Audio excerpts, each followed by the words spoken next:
Morning student. आशा है आप सब अच्छे होंगे। आज हम ऊतक के बारे में पढ़ेंगे।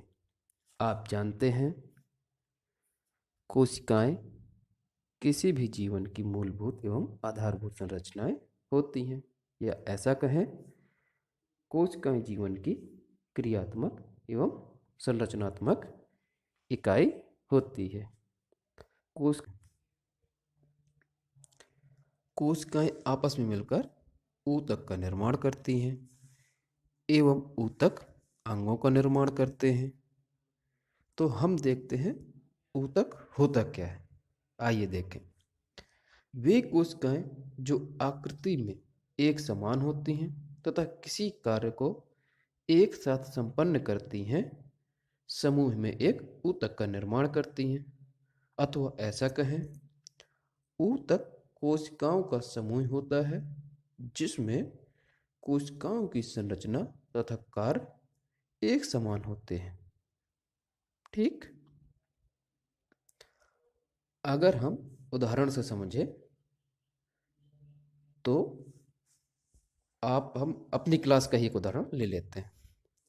आप सभी स्टूडेंट्स हैं, पढ़ाई कर रहे हैं, अर्थात आप सभी एक तरह का कार्य संपन्न कर रहे हैं। तो अगर हम आप सबको एक एक कोशिका के रूप में माने तो आपकी ये पूरी संपूर्ण क्लास एक ऊतक के प्रकार व्यवहार करेगी, क्योंकि क्योंकि सभी लोग आप एक ही प्रकार का कार्य कर रहे हैं, पढ़ाई कर रहे हैं। तो ये आपस में आप लोग मिलकर एक इकाई का निर्माण करेंगे जिसको हम क्लास कहते हैं, और इसी क्लास को हम एज अ ऊतक रिप्रेजेंट कर सकते हैं, मान सकते हैं। ठीक,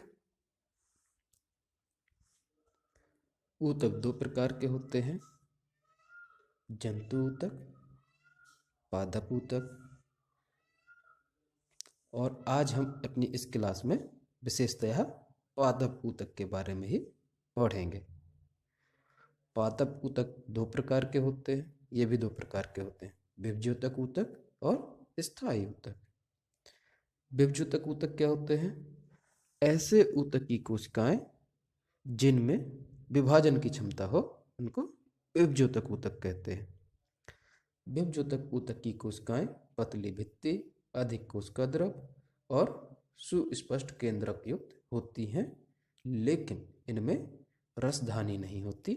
जो कोशिका के अंदर खाली जगह होती है वह इनमें अनुपस्थित होती है। विभज्योतक ऊतक की कोशिकाएं अत्यधिक क्रियाशील होंगी, क्योंकि प्लांट की पौधे की संपूर्ण वृद्धि विभज्योतक ऊतक पर निर्भर करती है। तो इनकी कोशिकाएं अत्यधिक क्रियाशील होती हैं। विभज्योतक ऊतक उपस्थिति के आधार पर तीन प्रकार के होते हैं, शीर्षस्थ विभज्योतक, पार्श्वीय विभज्योतक और अंतर्विष्ट विभज्योतक। शीर्षस्थ विभज्योतक प्लांट के एकदम अपेक्स में होगा, एकदम शीर्ष में होगा, क्यों? जिससे प्लांट की वृद्धि होती है, लंबाई में वृद्धि होती है। तो जो शीर्षस्थ मेरिस्टेमेटिक टिश्यू होता है, मतलब शीर्षस्थ विभज्योतक ऊतक होता है, वह प्लांट की लंबाई के लिए उत्तरदायी होता है। पार्श्वीय विभज्योतक ऊतक जो होता है, इससे पौधे की चौड़ाई अर्थात परिधि, मोटाई में वृद्धि होती है। अंतर्विष्टीय विभज्योतक जो होता है, यह सामान्यतः बहुत कम ही देखा जाता है।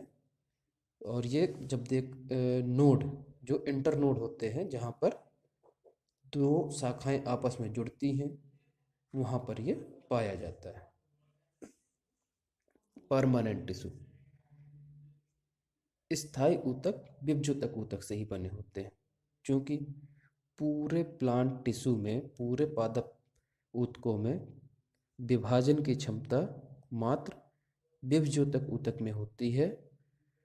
तो जाहिर सी बात है, प्रत्येक ऊतक विभज्योतक ऊतक से ही बना होगा।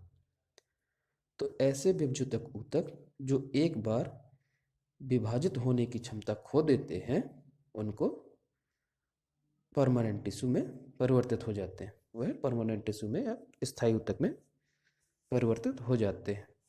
स्थायी ऊतक दो प्रकार के होते हैं, सरल स्थायी ऊतक और जटिल स्थायी ऊतक। सरल स्थायी ऊतक क्या होते हैं? एपिडर्मिस के नीचे कोशिकाओं की कुछ परतें होती हैं जो सरल ऊतक कहलाते हैं। एपिडर्मिस क्या होती है? किसी भी पौधे में दो सिस्टम होते हैं, आप जानते हैं। एक होता है रूट सिस्टम मतलब मूल तंत्र, और एक होता है शूट सिस्टम अर्थात प्रारोह तंत्र। जो प्रारोह तंत्र होता है वो मृदा के ऊपर वाला भाग होता है, जो हवा के डायरेक्ट संपर्क में होता है। तो जो प्रारोह तंत्र की कोशिकाएं होती हैं, उसके सबसे बाहरी आवरण को एपिडर्मिस कहते हैं। इसको बहिर्चर्म भी कहा जाता है। स्थायी ऊतक तीन प्रकार के होते हैं, पैरेन्काइमा, कोलेन्काइमा तथा स्क्लेरेन्काइमा। पैरेन्काइमा सबसे अधिक पाया जाने वाला सरल स्थायी ऊतक है। यह पतली कोशिका भित्ति वाली सरल कोशिकाओं का बना होता है।